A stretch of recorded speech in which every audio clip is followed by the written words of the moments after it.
выучила до школы я, школу собиралась, вот и постаралась.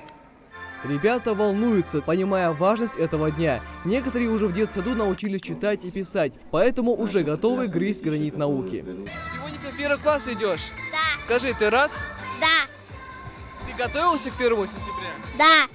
Многим родителям впервые предстоит так надолго оставить детей без присмотра. Пришло время доверить их воспитание другим. Впрочем, переживать не стоит, ведь учитель – это вторая мама, а школа – второй дом. Очень готовились к этому дню, конечно. Для него это все новое, все очень приятное.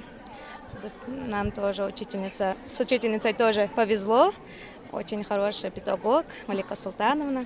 А напротив первоклашек выстроились ученики 9 класса. В этом году каникулы немного затянулись, но школьники не сидели без дела. Учились на онлайн-уроках. Амина Багаева готовится в этом году сдать ОГЭ. Мечтает связать свою жизнь с медициной. Я знала, что у нас сейчас после 9 класса будет ОГЭ, и учила дополнительную информацию, занималась самообразованием. Я хочу поступить в медицинский колледж, поэтому я учу химию, биологию.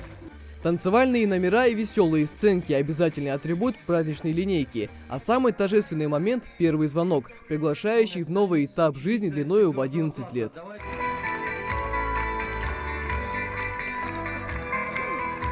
Основные занятия еще впереди, а сегодня сотрудники МЧС проводят для старших классов урок по основам безопасности.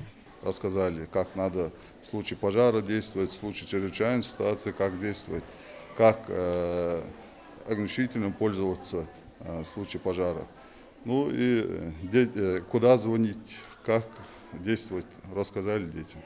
Одно из условий хорошей успеваемости в учебе – заряд бодрости на уроках. А получить его можно, если вовремя и хорошо питаться. О полноценном меню в школьной столовой и всех мерах предосторожности здесь позаботились заранее. У нас столовая рассчитана на 240 посадочных мест, но у нас все 240 детей одновременно садиться не будут в столовой. Мы составили гибкий график расписание посещения столовой, чтобы большое количество детей во время завтрака не контактировали. А меню мы уже составили.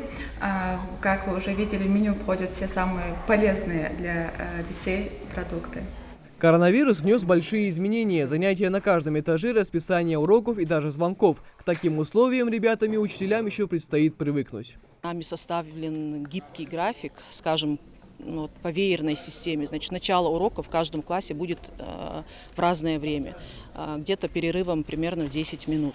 Делается это с целью, чтобы дети не контактировали на перемене, чтобы они не контактировали в столовой. Правительство республики выделило необходимые денежные средства, и мы закупили дезинфицирующие средства для обработки поверхностей, антисептики для обработки рук, бесконтактные термометры, дозаторы. Все необходимое, чтобы соблюсти все эти санитарные требования. В современной школе с просторным спортивным и актовым залом, различными кружками и комфортными условиями детям остается только учиться и радовать родителей отличными отметками в дневниках. Михаил Тангиев, Адам Далаков, Новости 24.